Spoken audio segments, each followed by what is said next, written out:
Hello and welcome to this first lecture in this section on thriving in uncertain situations for this course, Mastering Complexity. So in this section, we're going to help you learn how to thrive in uncertain situations, right? Thrive is the word. And what does that mean? We will take a look at that in this lecture and also take a look at what are the challenges in making right decisions under the uncertain conditions, right? So what do you think? Any initial thoughts that you have on how can you thrive in uncertain situations? Any thoughts? Before we do that, let's look at more about the uncertain situations and more about how can you thrive under the situation. What does thriving really mean? Let's look at each of these in more detail. So it's all about making right decisions under uncertainty. And there are many different entities, systems, businesses, people, groups, teams that behave differently because of their internal structure. They could be extremely fragile entities that breaks down as the uncertainty increases, like a glass. Then there are robust that resist to a point and then breaks down as the uncertainty increases. And higher the uncertainty, higher lesser is the tolerance. Then there is resilient that breaks down and then bounces back and adopts to the new uncertain situation. And there is anti-fragile, which suffers no change, continues to work well, and gains marginally, as far as I understand. And then there is a tropophilic entity that actually thrives in uncertainty. And what we are interested is in this tropophilic entity where as the uncertainty increases, you keep making decisions and benefiting from that uncertainty, which others are not able to do by making right decisions and keep getting more benefits out of the whole uncertain situation, right? So that's all about making right decisions about uncertainty and what do we mean by thriving on uncertainty. So, what are the challenges in making right decisions under uncertainty and thriving on uncertainty? Why is it? What is it that you need to do differently to thrive on uncertainty? Let's look at a little more details. So, the challenge comes from being unclear about the two dimensions of what to do and how to do. If you are very clear on what to do and how to do, the situation becomes simple. It's become very certain. Certainty and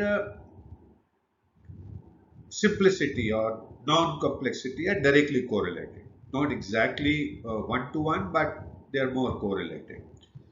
And as the uncertainty increases in terms of a lack of clarity on what to do and how to do, things become complicated.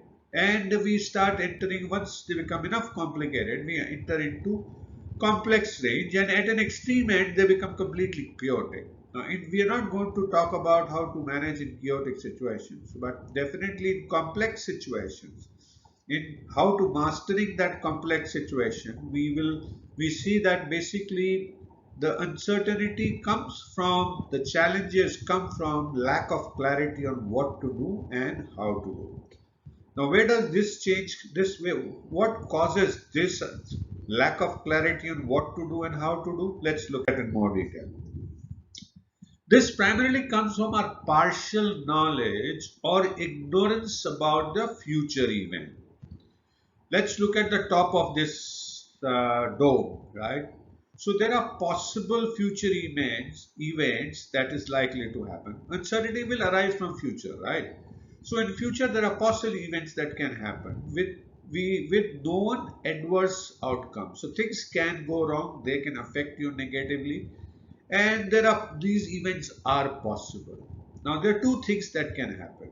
If you go on the left hand side, the possibilities are known, and as you and the possibility known, and if your knowledge becomes more and you know enough, you reach a certain situation. You need a situation of certainty.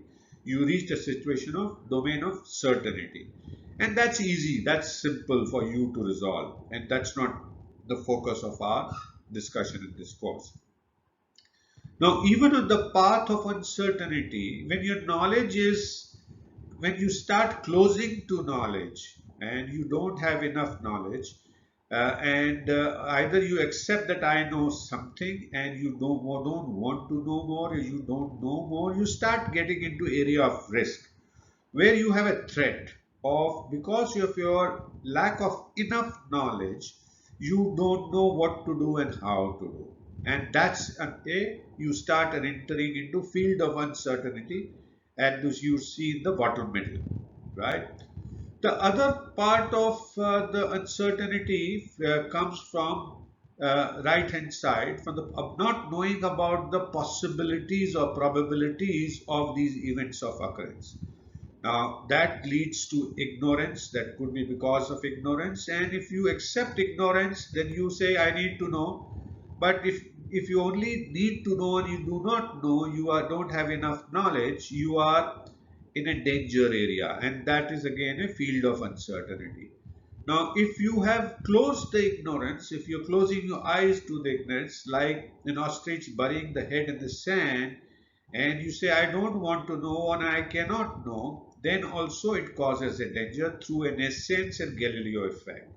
So these are the various things that lead to field of uncertainty. So the whole thing is about either not knowing enough, not being able to know enough, not wanting to know in spite of no need to know, and inability to know. So it's either your inability to know more and enough, or your desire not to know more. So that's what causes, and it's all about future events. So this is what causes uncertainty about what you not knowing enough about what to do and how to do, and that makes life complex as one of the contributory factors towards the complexity. This uncertainty causes that complexity. So, how can you decide correctly on what to do and how to do, and how can you work under these uncertain situation in that area of complexity? We're not going to talk about chaotic situation.